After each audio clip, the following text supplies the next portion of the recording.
namni badhaadhummaa ofii isaatiif tuullatee waaqayyo biratti immoo badhaadhaa hin ta'in kuno akkas ta'e. Namni badhaadhummaa ofii isaatiif tuullatee waaqayyo biratti immoo badhaadhaa hin ta'in kuno akkas ta'e. Mesagalee kanarratti daqiiqaa tokko faayaan yaada kadhataa keessa tana hundumti keenya waaqayyo abbaa keenyaaf gooftaa keenyaa si galateeffanna. Badhaadhummaan dhibaratti hin darbine si biraa dhufa. Badhaadhummaa biyya lafaa argineerraa ammam akka inni nama ganu nama dhiisee adeemu. Badhaadhota baay'ee kiyyootti galanis argineerra. Namni sitti badhaadhaa ta'e garuu bara hundumaa gammada. Galanni siif haa ta'u. Yaa waaqayyo ganama kana jireenya keenya keessatti siin dursu akka dandeenyu nu gargaari. Maqaa Yesuus Kiristoosiitiin. Ameen. Yeroo keenya sababii baay'ee gabaabaa ta'eef lallaba kennuu waan hin danda'u natti hin fakkaanne daqiiqaa tokko lamaaf baay'eetu jechuu barbaada. Mata dureen kutaa kanaaf ani kenne to be rich towards God. Mata duree jechuudha. Mata duree jedhuudha. Waaqayyo biratti sooressa ta'u. Biyya lafaa biratti utuu hin ta'in isa badu isa dhumu isa gubatu keessatti sooromu utuu hin ta'in waaqayyo wajjin sooressa ta'u. Yoo wal bira qabdanii isaan kana lamaan ilaaltan waliin fakkaatan inni waaqayyo biratti sooressa ta'e haala hundumaa keessa jiraata. Bara qabeenyi jirus bara qabeenyi hin jirres bara nagaan jirus bara nagaan hin jirres inni waaqayyo biratti sooressa ta'e wanti saraasu hin jiru. Iddoo kan biraatti namni waaqayyoon amanatuudha. Namni waaqayyoon abdatuudha. Akka muka bishaan qarqara dhaabamee jira. Galanni waaqayyoof haa ta'u. Eessa dhaabamtanii akka jirtan isintu beeku. Namni waaqayyoon amanatu garuu waaqayyo biratti sooressa kan ta'e garuu akka muka bishaan qarqara dhaabamee jira. Bona si yaadda'udha. Hidda isaatii gadi fageeffata. Gara bishaanii, gara nyaataa, gara dhugaatiitti erga bonni gogii yoo dhufe sin sodaatu. Hidda keenya eessatti yaabataa jira? Eessa dhaabamnee jira? Namoota baay'ee mana gaarii keessa ta'anii qabeenya baay'ee utuu qabaatanii nagaa dhaban baay'ee beekna. Sooreyyii utuu ta'anii hafuuratti hiyyeeyyii warra ta'an baay'ee beekna. Irra keessaa wanti nagaa namaa kennu fakkaatee keessa jireenya isaanii nagaa kan dhabe, kan yaaddaan, kan gaddanii baay'ee beekna. Namoota of ajjeesan baay'ee beekna. Namoota of fannisan baay'ee beekna. Namoota konkolaataa jala obbuusan baay'ee beekna. Namoota qoricha fudhatan baay'ee beekna.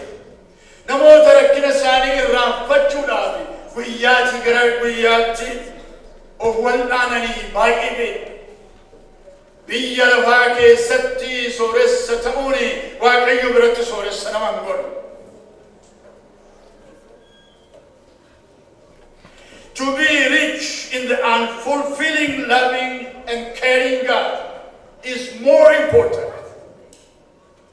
than the worldly rich that might be diminished or be destroyed anytime in our lives. Jireenyi nuyi qabnu garuu waaqayyo biratti baay'ee barbaachisaadha. So we have to be able to be rich with God. Because He provides everything we need. He gives everything we need. Probably some people might think we don't have enough. I don't have enough. They might be worried because of their small income or their standard of life. But once they are rich in Christ, they are rich enough. It doesn't matter whether you have a lot of money or whether you are poor, whether you have maybe little income. We all die. We all leave all those riches and go.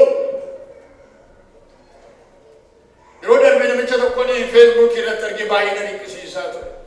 biyya keenya keessatti horii jaallataa kadhataa namoota kana argatan jirtu baay'een as keessa jiru.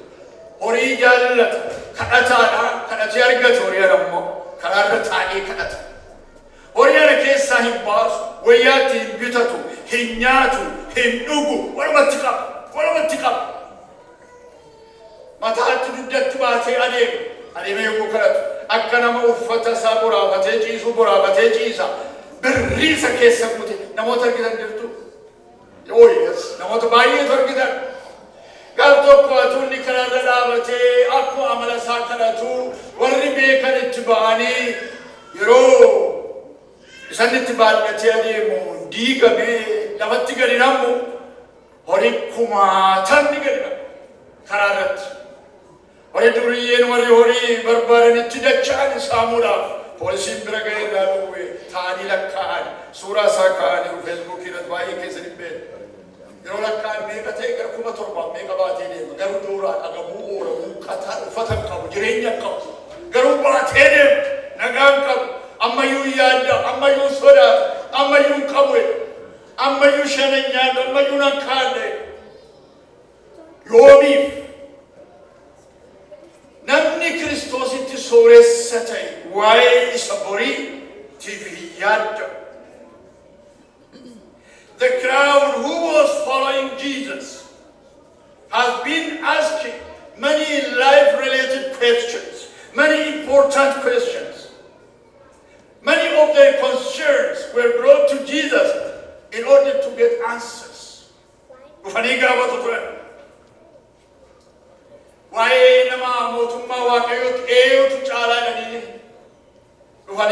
is greater in the kingdom of God? Tell us. Is it me? Is it you? Is it him? Who? This was important for them. Or they were asking, should we pay tax? Or shouldn't we? Gaaffii kana fakkaatu baay'ee gaafataa turan. Amma addana keessaa yoo ilaaltanii from the crowd jedha. Warra isa duukaa dachaanii adeeman keessaa namni tokko ka'ee gaaffii gaafateedha. Lakkoofsa 13 irraa yoo ilaaltan tuuta jaraa keessaa namni tokko jedha. Tuuta jaraa keessa from the crowd. Gaaffii isatti dhaga'amu gaafate. Obboleessi koo dhaala abbaan keenya nuu kennee du'e naa hiruu dide maaloo kottuu nu dubbadhu nu araarsi nu gargaari. Isaaf gaaffii cimaa dha. Nu gargaari.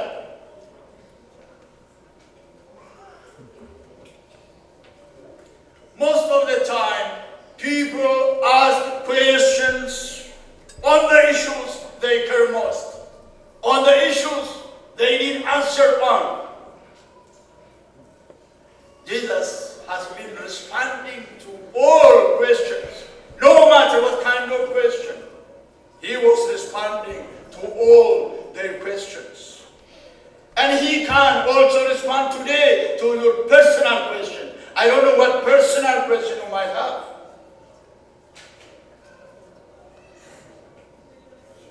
He can answer. Namni kun waa'ee horiitu sarakkisee dhufee gaafate. Teacher, tell my brother to divide the inheritance with me. Tell him to share with me.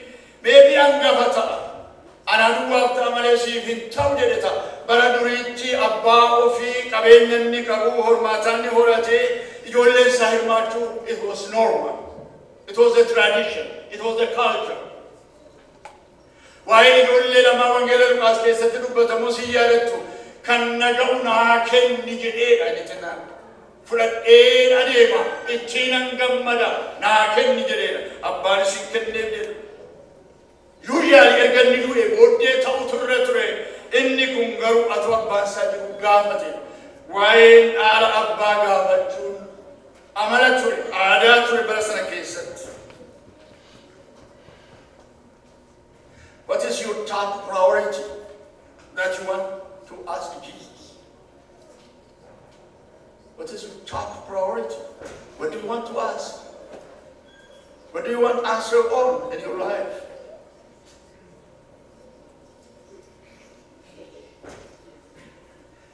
Dargaggeessi kun yookiis namichi kun gaaffii isaa inni guddaan isa kana ture gooftaa Yesuus Kiristoos jireenya isaatiif foon barbaachisaa isa ta'e kan isaan qabee namoota kan biraatti iyyuu dubbate. Lakkoofsa 14 irraa yoo ilaaltanii Yesuus immoo deebiseefii namicha nana eenyutu isin lamaanii gidduutti abbaa firdii ta'uutti eenyutu isin gidduutti abbaa firdii ta'uutti yookiis ala hiruutti na ho'e. This is not my priority. This is not why I am here. This is a minor issue for me. You can deal with that, not me. But I have a priority for you. David, eetu kanatti naramadena, eetu kana hojjedhunaanje. Ani san dhufeef kan biraan qaba. Waan gurguddaatu jira. Waan jireenya namaa ilaalchisu. Waan bareetti hin darbine. Waan yeroon itti hin geddaramne. Akkasin isa fudhatan barbaada. Waa'ee dhaalaa dubbatta, waa'ee horii dubbatta, isa borgubatu, isa borbadu. Kan koo isa miti.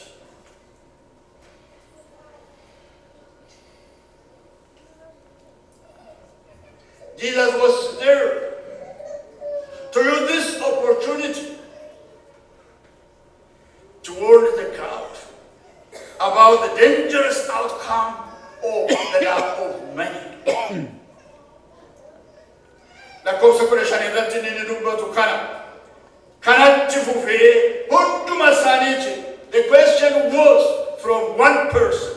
The answer was for everybody. 15 yoo ilaaltan kanatti fufee hunduma isaaniiti. Ilaalladha sassata hundumaatti sufee gadha jireenyi eenyullee baay'ina qabeenyaa isaarra hin dhaabatu. In the kingdom of God, it doesn't matter what your status of life is, whether you are rich or poor. Ilaalladha kanatti sufee gadha. Akka jedha Solomooni Maxaafa Lallabaa Shakuran keessa namni horii jaallatu horii hin quufu, namni badhaadhummaa jaallatus isa hin quufatu. Hin dhumu jechuudha quufisaa bara hundumaa. Yaadi namaa jireenyi namaa isatti hidhamee innaan guutuu hin danda'u. Mee namni isinii guute horiin barbaadu kana booddee namoota jettan akka kaasaa. I see no one. Which means amma hin barbaanne jechuudha. Amma kan keenya baankii keessa baay'ee qabna ta'a hin himnu malee. Amma yuutuutti daballee moo barbaada. Isheen keessaa iyyuu baasuun barbaada. Hin hir'atti kana yaadee ture, kana nakeekee ture, waan akkasii gochuun barbaada. Yeroo dulloomu, yeroo ritaayirii godhu, yeroo biyyatti galu, a lot of reasons. Kan immoo sachittatu ilaalu kan beela'us jira. This is sad. Kan beela'us kan dheebotus uffachuus kan hin barbaanne nama kan biraas gargaaru kan hin barbaanne moo jira. Achumatti itti sagaduus kan barbaadu. Yeroo darbe fakkeenya tokko isinitti meera baankiin yeroo jalqabaa biyya Finfinnee keessatti Itoophiyaatti yeroo jalqabame yeroo lammaffaa sadaffaa dubbachuu kooti. Kanaatti isaan walitti dhuufaan dubbadha. Yeroo jalqabaa namichi dhaqee baankii gashee galgala irri qabuun dide takkaa horii bakkee kaa'ee buleen beeku waan ta'e mataa dura kaa'atu iddoo tokko kaa'atu lafa isheen jirtu beeku mana cufanii deemu guyyaa guyyaatti ilaalu gaafa baankiin dhufu garuu dhaqee kaa'atu. Ama inamanni baay'ee itti torii godhuu kan biraa bula kan jiru yaaddaatu. Boodaa jedhama ganama ka'ee gorgisitti ol ba'eeti baankii lafa kaa'ate sana achumaan ilaalaa every day. Baankii balbala dhaabatu lijoch danaadanaachuu wayi jedhaayi. Danaadanaachuu wayi. Today, tomorrow, and the following week. Eenyu nagaa gaafata beektu? إني هوري سادو بسايا هوري كنا قابلتي سمالي بولي ما تدريكو جلاتي باتي نرنا فقاتي نقابلتي هوريكو ما جتشونا يرو بايي جلام رجونا جلالا هوري جلو هيرام يرو نقوف تاكين يتو يرو نقيسا كين يتو يرو إسمالي الربي نقابوكي إني كن أكسجلي واقع أوفي كدا سستهم دماتي أوفي كدا إبروتا كيستمو النيرجا إرجع أكا جينيا كيسني هوريدا سستهم تاين وانت أرجعتني نوغا جدا أكا جينيا كيسني هوريدا سستهم تاين وانت أرجعتني نوغا جدا akka kana jechuun hin hojjetina jechuu miti horii qabaatinaa jechuu miti pilaaniin baasinaa jechuu miti garuu abdiin keessan hawwii keessan horii irratti baay'ee hin ta'in jechuu isaati. And Jesus nailed down his response by the parable he told them from verse 16 to 21 to the last verse. He told them a parable. He told them a story about a full man.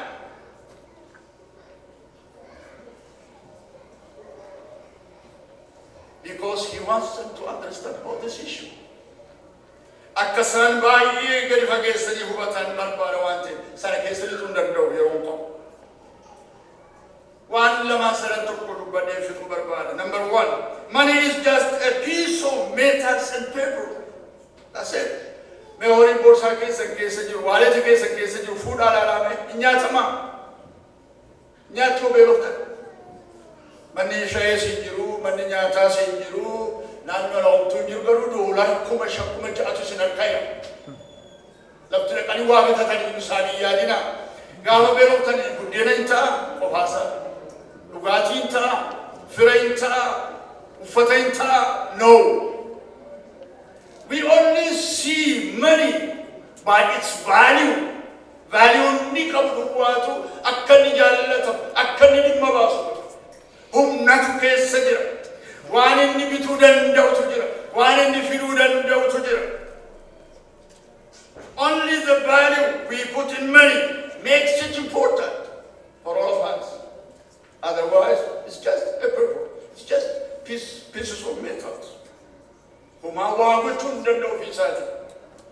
Yeroo baay'ee waraqatuma isheen harka jirtu kanatu rakkina nutti fida. Yeroo baay'ee sibiiluma ishee ciccittee kiisii keenyatti nammitee jirtu kanatu mana diiga abbaa manaa fi haadha manaa gargar baasa. Akka namni gargar ba'u akka namni wal lolu isatu godha. We put the value of money on the things, on the issues, on the materials we love most.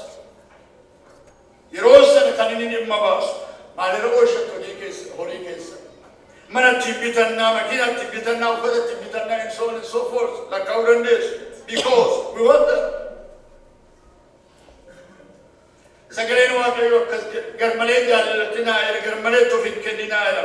Lakkoo 34 irraati boqonnama kana keessa garaan keessan lafa badhaadhummaan keessanii jirutti hidhamaa. Garaan keessan lafa horii keessan jiru. Lafa badhaadhummaan keessa jirutti hidhama. Horiidha waan jaallatan gootu, waan barbaadan gootu, jireenya koof na barbaachisa, mana koof na barbaachisa, haadha manaa koof, abbaa manaa koof, ijoollee koof barbaachisa kan jedhurra oolchitu horii keessa. So, wallaan keessa yaala pilaanii keessa tokko. How many people love this church? How many people? Namni oltu waljana jaallatan. Merka keessa kaasa waljana nan jaallata namoota jettan. Kan kaan salphattu, kan kaanii ol qabuu dhiisu jettu. Hin jaallattu waldaa keessa tokkummaa keessa. Yes, of course. Garuu what do you do? Maal godhaa jirtu garuu? Jaalala isa afaaniiti moo? Jaalala isa actionii mul'atu moo? Horii keessa hin laattuufi because akka nama dubbadde horii keenya lafa jaallannutti kennina, lafa barbaannutti kennina, iddoo waan jaallannu na oolfanna. Horii keessan waldaa kiristaanaa keessan isa jaallachan irra iloola, irra oolchaa jirtu. Moo na jaalladha waldaa kun jaalladha, waldaa kun jaalladha. It doesn't help. It's only words. Practically, waldaa keenya jaallachuun kan inni mul'atu.